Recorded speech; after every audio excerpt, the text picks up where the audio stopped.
What's going on, everyone? Welcome to another episode of me going over my daily trading log. I post all of my plays completely for free on Twitter every day. And now what I'm doing is I'm going into detail explaining exactly why I buy and sell each of my plays. All right. So thank you guys for liking, for commenting, for subscribing. And without further ado, let's get right into it. All right. So today, it was a very choppy day. Technically a 66% success rate. PLTR, I sold at break even literally a minute after I posted. So I don't really consider that a trade, but I got 4 trades correct, 2 of them incorrect, therefore 66%. Right? So the first trade is a Tesla put that I posted at 9:52 a.m. I said that it must hold 750.6 and that it was risky. Sorry, real quick before going into the Tesla trade, before the market opened, all 3 indices again were extremely bullish, right? So everything gapped up, and essentially as soon as the market opened, same as yesterday, the market tumbled, right? So that's, initially getting into the market, I thought that, okay, things are bullish. That means that bullish plays are going to work out. That's great. But then as I saw Tesla being bullish, regardless of the SPY and QQQ and IWM falling, right? I saw this bullish move here as, just a fake move, and I didn't really believe it, right? So at 9:52, I bought puts, and I said that 750.6 must hold. All right, so here's 9:52. So 9:52, right here, I bought puts, and I said that 750.6 needs to hold. So which is the high. So essentially, this huge rally, right? It rallied very well, but then it created a bear flag, right? It fell very sharply, and now we have a bear flag being formed, right? And a bear flag is a very bearish formation. That means that essentially what could end up happening is if the bear flag does break to the downside, the lower target is going to be the length of the flagpole. So that was a good potential short play, because I was looking at the rest of the market. I saw a huge weakness in the rest of the market, and I thought, okay, like Tesla showed a lot of strength, but maybe Tesla catches up to the weakness after a while, after this move. So that's why I bought into puts. So right here at 9:52, right here, I bought into puts. And I said that it would need to stay below 750.6. That was essentially going to be my stop loss. And the stop loss was according to this candle here. And essentially this was a losing play. Because it obviously broke above. But, after breaking above, it did indeed show lots of weakness.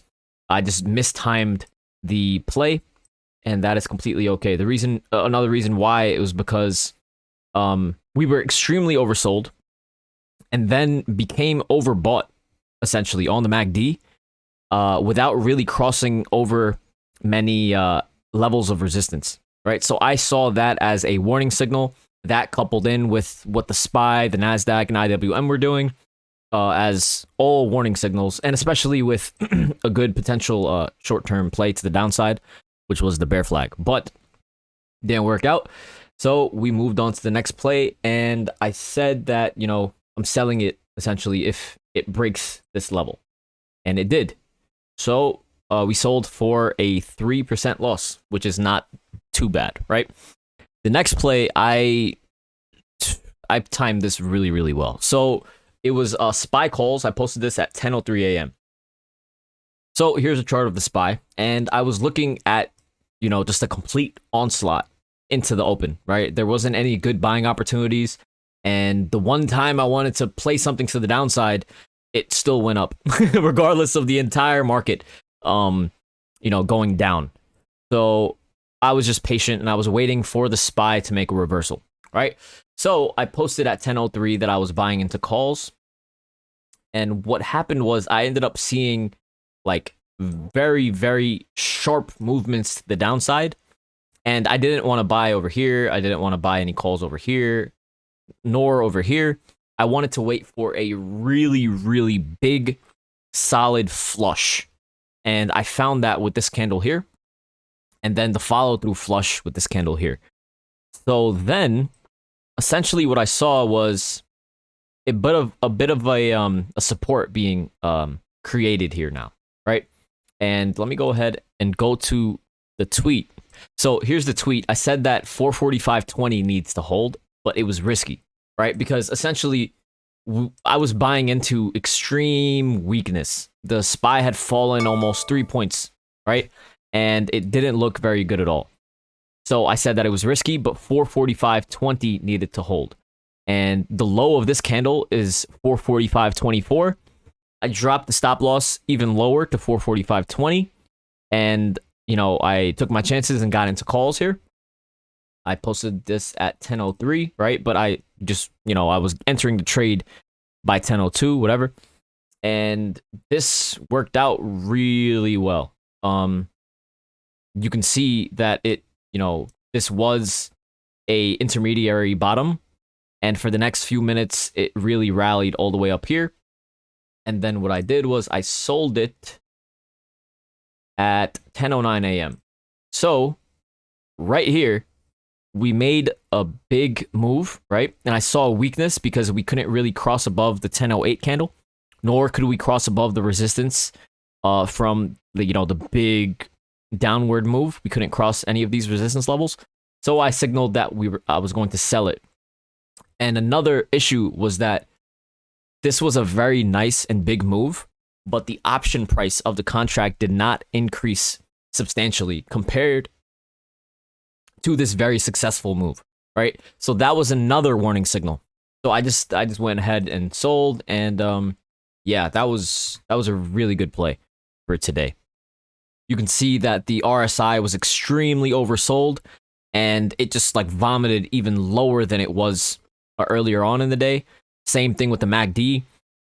It just vomited even lower than it was earlier in the day. And once that happened, you know, it just took some patience. All of those things combined was a good opportunity to find a trade. And yeah, we just kept the stop loss tight, and we took the trade. Okay, so yeah, things worked out on that play as well.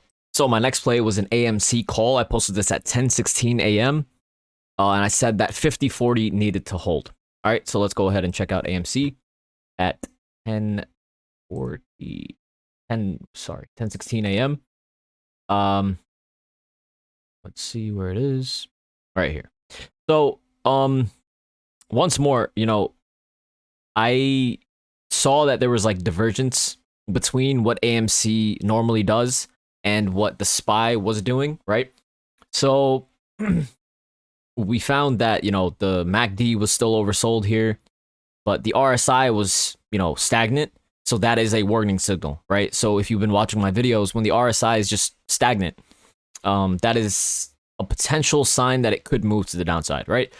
But the MACD was oversold, and we were at this clear level of support, and we bounced, right? So when did I post this? 10:16, I posted that I was getting into the calls, right?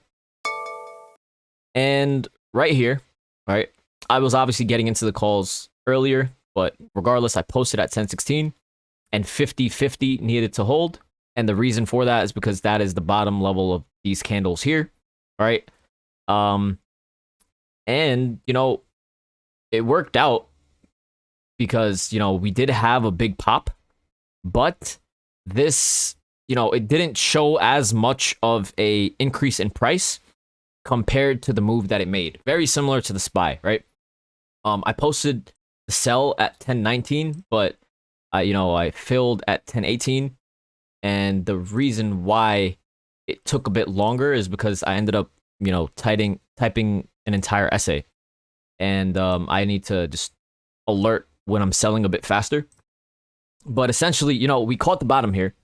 This was a good play, right? But the option price did not increase substantially enough, and I saw that as a sign of weakness, and it worked out like really, really well.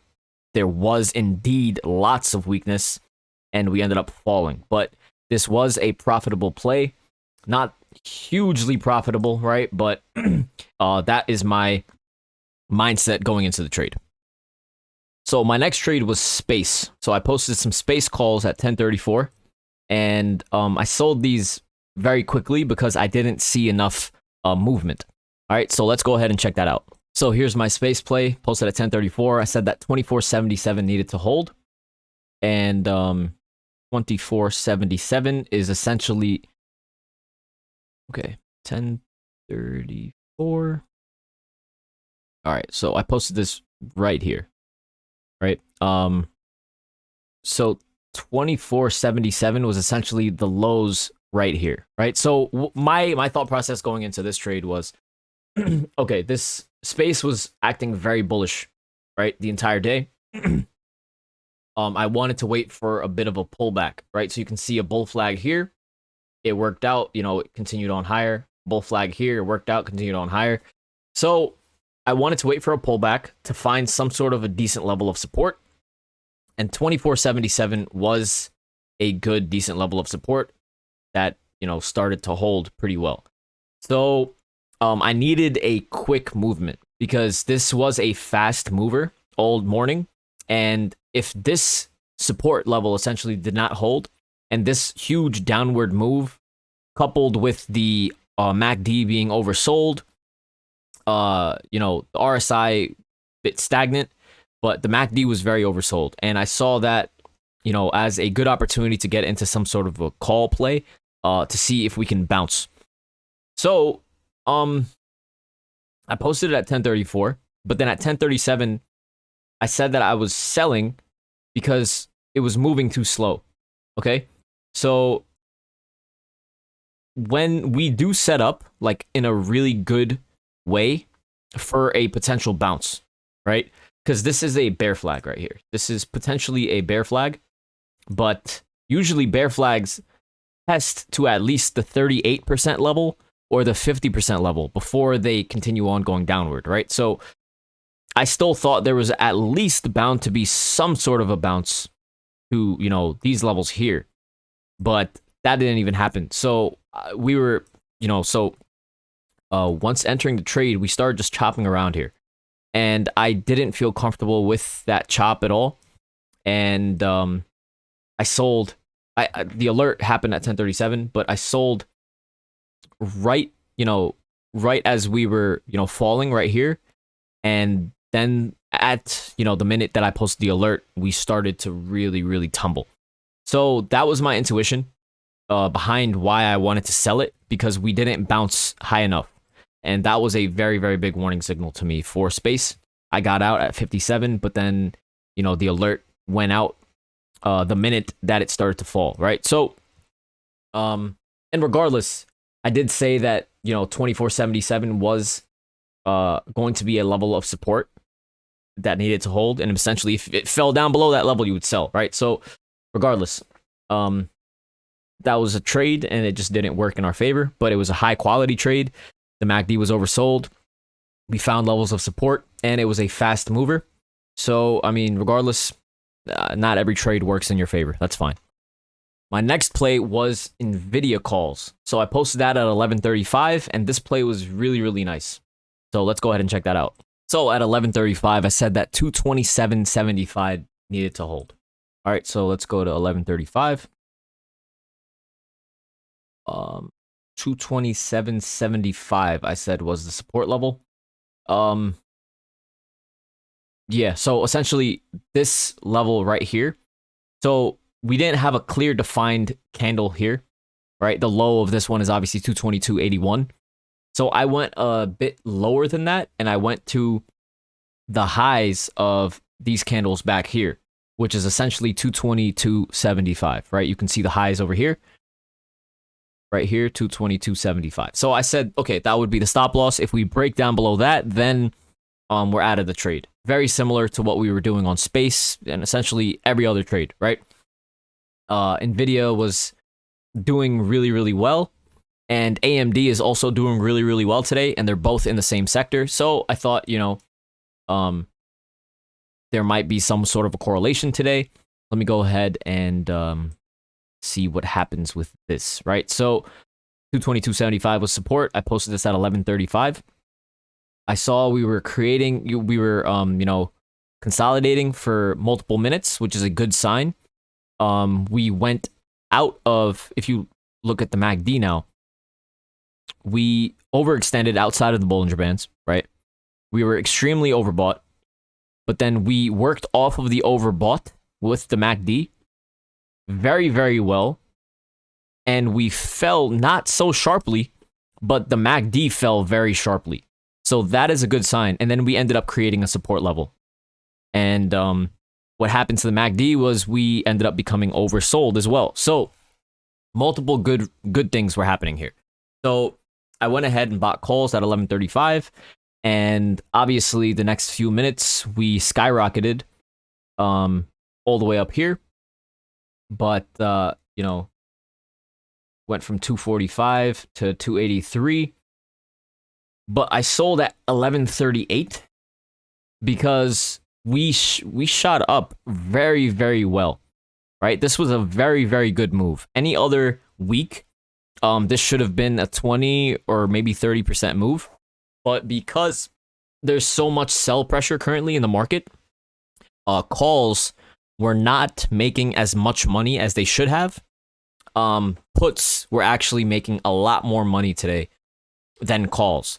So that's why the market makers and everyone were incentivizing people to go short instead of going long, because all of these long plays were not sustainable.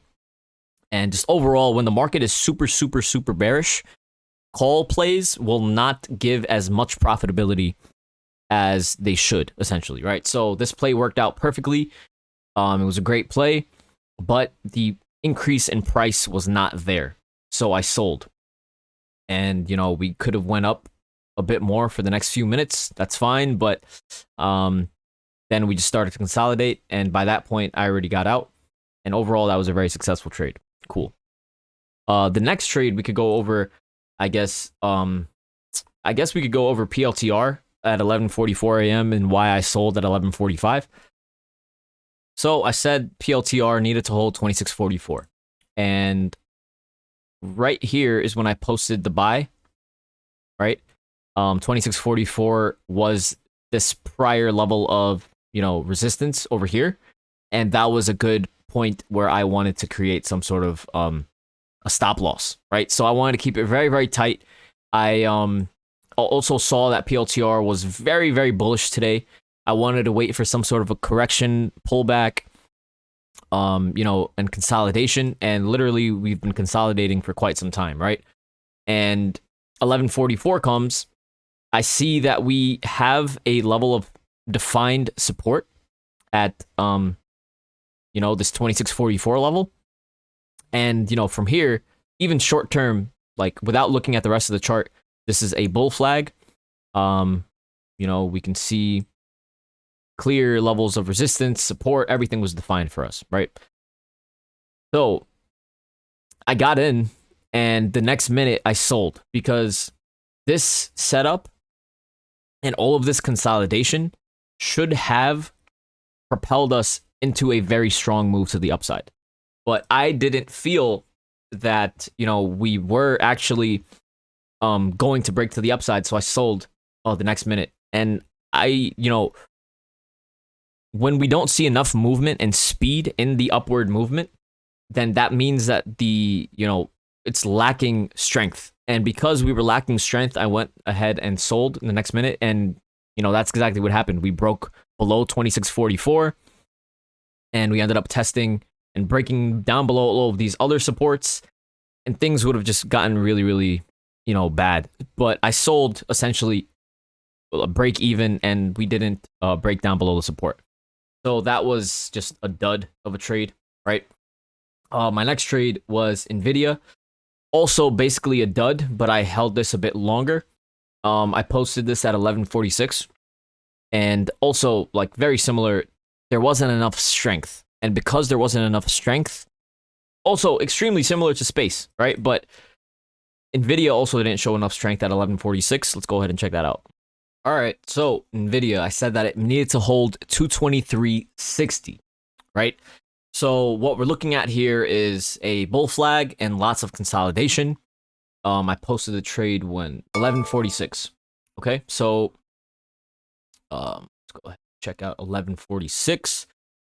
1146 right here. Okay, so I posted this right here. I saw that 2360 was essentially support, right? This candle here, the lower level of the candle, was 223.63, right? But then I brought it down to 223.60 because it's more of an even number, a bit more psychological number. Great. Either way, I just want to keep a very, very tight stop loss. So I wasn't really concerned about losing. I just wanted to make sure that the losses were mitigated, right? So 1146, I posted this, and we did pop, right? But then I sold at 1148. So why did I sell at 1148? Because when I posted the buy, right? Because we bought right here, right? But because we held this level of support, this level of support here was held like multiple times, right? And I saw that, you know, okay, this is a support level. I'm going to sell if we cross down below that support level. That's fine. I need it. So when I don't see a huge pop, right, on a clear, defined, good trade opportunity, right, I'm expecting it to fly within the next, like within a minute or two, right? But what I ended up seeing was, yeah, we popped, right? But the pop really did not pay off at all. And that was a very, very big warning signal to me. And I went ahead and just sold it very, very quickly for like a $4 gain. And it didn't look good because we were consolidating. We were in an extremely, you know, this was a bull flag. Things looked really, really well. AMD was doing well. Nvidia, you know, we just caught like a really amazing play on Nvidia a few minutes ago, right? From here, we bought this, sold up here, right? So now this was basically the consolidation phase. And I didn't like the fact that after such a huge, strong move and after some consolidation, we didn't actually pop as fast as I thought we would, right? So I went ahead and just sold very, very quickly.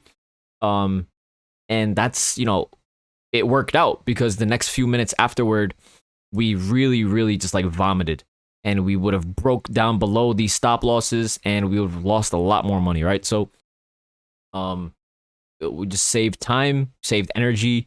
We weren't really focusing on Nvidia anymore because the move was waiting for it to fall, right? And then it made a pop afterward. But by then we weren't looking at Nvidia. And yeah, so I hope I explained everything like well. I hope I, you know, help you guys out with these trades. Obviously, more and more days will come, but right now, especially this week, because of quad witching and because of the huge sell pressure in the market, I mean, just overall, it's very, very tough and choppy right now to trade. But it's a blessing that, you know, we're still trading pretty well. So anyway, you know, thank you so much for watching the video. I hope you guys enjoyed. And I will definitely see you guys tomorrow, and I will be posting a video later on about my thoughts on the market. Okay? So great. Have an amazing day. Thank you.